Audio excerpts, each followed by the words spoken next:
woman happened to scroll past the news that her ex-boyfriend had been hurt. In that instant, she couldn't hold back any longer. She took off running toward the hospital like a woman possessed. But the moment she arrived, she overheard some devastating news. She mistakenly thought Lu Yenza hadn't made it, and her whole body froze on the spot. It wasn't until the doctor started calling out for Lu Yenza's family that she finally snapped back to reality. Although Lu Yenza was out of immediate danger, he'd gone into shock from massive blood loss. Looking at him lying unconscious in that hospital bed, Luo Xiaoxiao felt a pain so sharp she could barely breathe. She whispered the same words over and over, begging him to please wake up soon. Just then, a girl suddenly burst into the room. Luo Xiaoxiao immediately assumed she must be Lu Yenza's girlfriend, and she hurriedly explained that she and Lu Yenza were only friends. The girl then handed Lu Yenza's clothes over to Luo Xiaoxiao and quickly clarified that the two of them weren't a couple at all. Only then did Luo Xiaoxiao finally breathe a sigh of relief. At that moment, a photo suddenly slipped out of the pocket of the clothes. Luo Xiaoxiao stared down at the picture of the two of them together, and it hit her all these years. Lu Yenza had never once forgotten her. Ever since Lu Yenza got hurt, Luo Xiaoxiao had been taking care of him day and night without rest. Seeing that he always carried both their photo together and her asthma medication on him at all times, Luo Xiaoxiao made up her mind that she absolutely had to get back together with him. But then one day,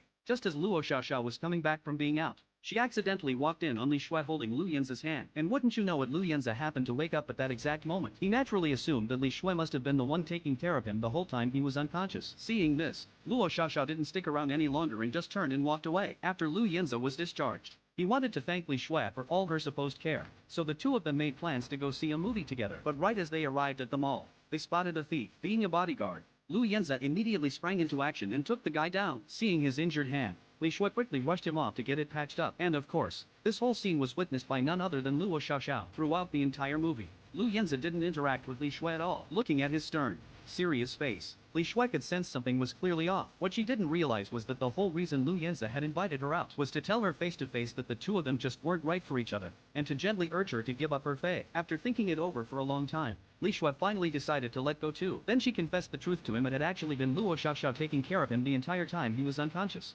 Not her at all. The very moment he learned the truth, Lu Yenza made up his mind that he had to win Luo Xiaoxiao back, no matter what. Meanwhile, a heartbroken and disheartened Luo Xiaoxiao had gone off to the countryside all by herself. But while she was out on a walk, she accidentally twisted her ankle. She pulled out her phone to call for help, only to discover there was no signal at all out there. Just as she was starting to panic with no idea what to do, she suddenly remembered something Lu Yenza had taught her once before, that you could use the reflection of a mirror to send out a signal for help. So she immediately held it up high above her head. Just as Luo Xiaoxiao was reaching the depths of despair, a familiar figure appeared before her eyes. At first she thought she must be hallucinating. It wasn't until Lu Yenza rushed right up to her and swept her into his arms that she finally realized all of this was real.